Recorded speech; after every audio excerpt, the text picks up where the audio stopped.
giving thanks. Being thankful. It's often what my mum and dad would share with me when I was little. Because you say please and you say thank you. You be polite.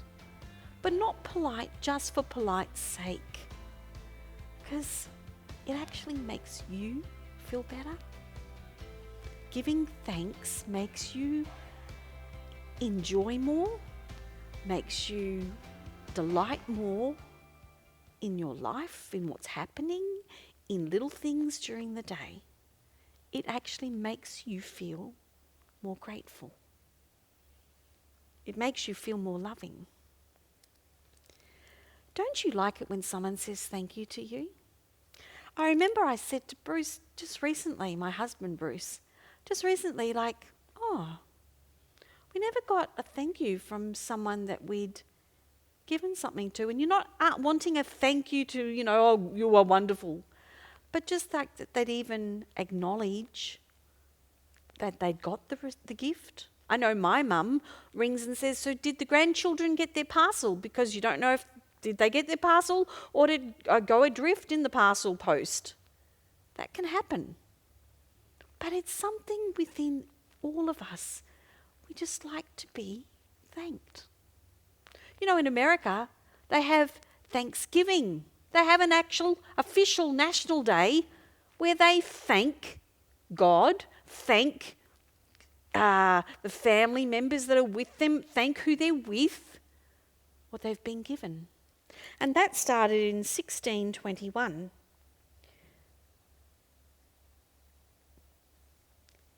The colonists in Plymouth, together with the American natives, celebrated the first harvest that they'd got from all that hard work of planting in the soil, of all the as you know, when you plant and plough, it's strain, it's hard work, it's putting in effort of getting food back, of getting the harvest that they needed to survive for the next year or the rest of the time before they planted again.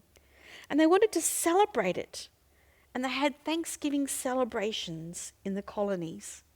And this continued until officially one of the presidents made it a national day. And it's awesome because it's like you're celebrating all the time what you can be thankful for. The other day I was very grumpy. Had a bad day. I can't even tell you now what was going wrong, but everything had gone wrong. And I end up and I'm driving home and I realise I need to get some petrol. So I stop at the petrol station, put my petrol bowser in, the hose connection, and as I'm hanging it up, I hear this voice say, "Excuse me, could you help me, please?" So I turned around, and there was this very old gentleman, very frail to the point of when he was standing there, he was shaking. He didn't stand totally still. And he said, "I need some help, please." And I said, "Yes, what can I do for you?" And he had this old ute, and it was pulling this trailer. And on this trailer was this contraption, this machine. And he said, "I want to get some petrol to put into the machine, but if I climb up on the trailer, I can't then get the Bowser handle, the hose, petrol hose thing, to put it in there." So he said, "Could you pass it to me as I get up on the trailer near the machine?" And I said, "Yes, fine." And as he's getting up and watching him, oh my goodness, I said, "Would you like me to do it?" He says, No, I'll be fine," because he was very frail. And he got up on the trailer and he walked over and he unscrewed the lid. And he had, for some reason, I didn't know at first, he was carrying this coffee cup. And he put it down on top of the machine, but it was such a windy day that it blew away. So before I handed him the petrol hose, I went and picked up the coffee cup and the lid, because he had like a styrofoam lid to go with it, and handed it back to him. And then I got the petrol hose and passed it to him. And then again, because he just put the coffee cup down, you could tell it was going to blow away again. So as he put the petrol in, I grabbed the coffee cup, not knowing why he wanted an empty coffee cup. But it ended up, he filled up, it didn't seem to take much petrol, but he filled up this little machine. Then he wanted to fill up the coffee cup with petrol, so then he had some more when he got home to use whatever he needed to use it for.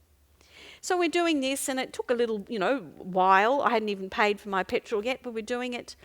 And then he gets down, and I sort of help him down off the trailer because he wasn't very agile. And we put on the lid on, and then he opened up his car door, and he was putting the coffee cup with petrol in the car somehow. And as I turned away, and he was saying the whole time going, thank you, thank you, thank you, every 5 seconds. As I turned away, I thought, whoa. All I needed to get out of my grumpiness was to go help someone. And helping someone, and he was saying thank you, made me feel $1 million. I don't even remember what I was grumpy about anymore. When we care for others,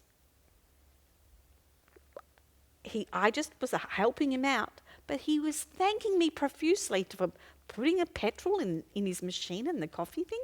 That was nothing.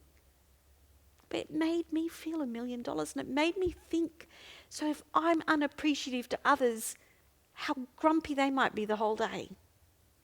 But I could change that. I could change that by just speaking words of thanksgiving.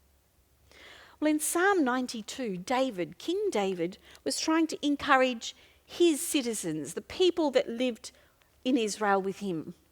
And he was trying to encourage them to have thanks. Psalm 92, it is good to give thanks to the Lord, to sing praises to your name, O Most High, to declare your steadfast love in the morning and your faithfulness by night. It is good to give thanks. Giving thanks, it makes you feel good even, let alone it is good, not just the feelings, because our feelings can come and go, but it is good. It's a statement. It is good to give thanks. Do we thank our God? Do we thank him for little things? I thanked him that day for the man coming along so I could help him, so it made me feel good. Forgot me about me being grumpy, about things not working out. Do we thank our God every day? It is good to give thanks, to sing praises to your name, O Most High, to declare your steadfast love in the morning. Declare means speak out. Tell people. Tell yourself even. Oh Lord, you're amazing. Look at the beautiful, sun that's come up, the beautiful day, the birds are singing. And then it says, and your faithfulness by night. Do we meditate at the end of the day and go, wow, God was so faithful. It was a great day today. Thank you, Lord. Or thank you, Lord, that it wasn't a great day, but you were with me. You gave me strength and courage to go through that time. You have bad news sometimes. Someone's sick. The message from the doctor isn't good. But you can thank God that he's with you as you're going through those struggles. You've got someone to lean on. You can thank him when you do get those good messages and the doctor says the cancer's free, it's gone, it's disappeared. Oh, thank you, Lord. You thank the doctor. I bet you'd be hugging the doctor or the nurse. Do we thank our God too?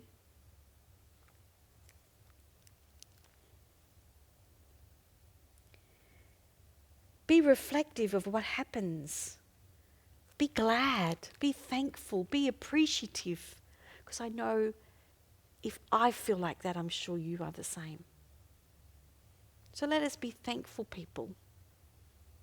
Thank you for the lovely meal, Mum, that you served me. Thank you for opening up the door for me carrying all these heavy books. Thank you. Thank you for caring for me. Tell your friends.